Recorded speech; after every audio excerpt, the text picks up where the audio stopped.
আমি তৈরি করে নিব ইফতারের জন্য হচ্ছে চিকেন আলুর চপ। আর এটা কিন্তু খেতে খুবই মজার।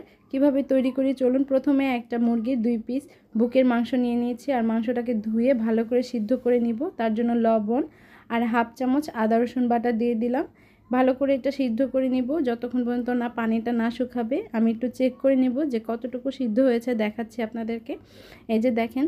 আর চিকেনটা কিন্তু অনেক সফট হয়েছে সিদ্ধ করার জন্য। এদিক দিয়ে আমি চিকেনটা ঠান্ডা করতে দিয়েছি। আর এখানে আমি আলুর ভর্তা তৈরি করে নিব। তার জন্য পেঁয়াজ বেরেস্তা, শুকনো মরিচ, সরিষার তেল এবং লবণ দিয়ে ভালো করে আমি এটাকে মিক্সড করে নিব, মেখে নিব। ঝাল অনুযায়ী আপনারা ঝালটা দিবেন। আর আলুটাকে আমি আগে থেকেই ম্যাশ করে রেখেছিলাম, সেটা দিয়ে ভালো করে আমি মেখে নিব। আর এদিক দিয়ে চিকেনটাকে আমি ঠান্ডা করে এটাকে আমি ঝুড়া করে নিয়েছি। এর মধ্যে আমি একটা হচ্ছে ম্যাগি মশলা দিয়ে দিব। তারপর দিয়ে দিব হচ্ছে কাঁচামরিচ কুচি। আপনারা চাইলে শুকনো মরিচটাও ব্যবহার করতে পারেন, একটু ঝাল ঝাল হলে ভালো লাগে। হাতের মধ্যে আমি একটু তেল নিয়ে দেন হচ্ছে গিয়ে আমি আলুর ভর্তাটা একটু নিয়ে নিব। আমি আমার পরিমাণ মতো নিয়ে নিলাম যে আমি কতটুকু এটাকে ভারী করব বা পাতলা করব। দেন হচ্ছে আমি পুরটা দিয়ে দিলাম চিকেনের, দিয়ে ভালো করে গোল করে নিব। আপনারা চাইলে চ্যাপটা টাইপের ওপর আলুর চপের মতো করতে পারেন, আমি একটু লম্বা করে করলাম। এটা কিন্তু গরু মাংস দিয়ে খেতেও খুব ভালো লাগে। গরু মাংসের যে ঝুড়াটা ওইটা দিয়েও খেতে খুব বেশি ভালো লাগে। যেভাবেই খান না কেন, চিকেন বা গরু মাংস দুইটাই কিন্তু বেস্ট এই চিকেন আলুর চপটা। এক এক করে আমি সবগুলো তৈরি করে নিব।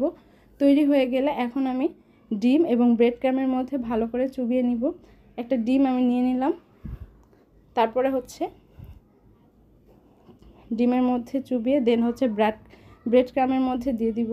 আর এটাকে আমি 2 বার করে নিব।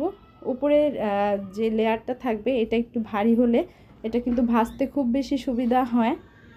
আমি আগে এগুলো করে দেন হচ্ছে আবার আমি ডিমের মধ্যে চুবিয়ে আবার আমি ব্রেড ক্রামের মধ্যে চুবিয়ে নিব।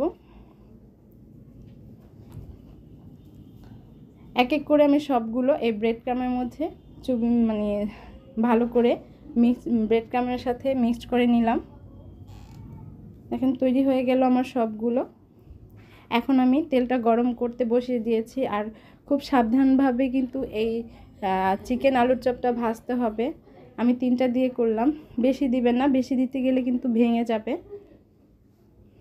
কালারটা কত সুন্দর আসছে, অনেক সুন্দর আসছে কালারটা, খেতেও কিন্তু বেশ। এই যে, আশা করি সবার কাছে ভালো লাগবে। আর যদি ভালো লাগে অবশ্যই আমার পেজটি ফলো করে রাখবেন।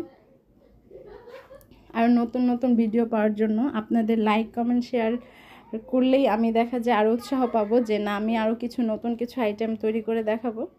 তৈরি হয়ে গেল আমার চিকেন আলুর চপ।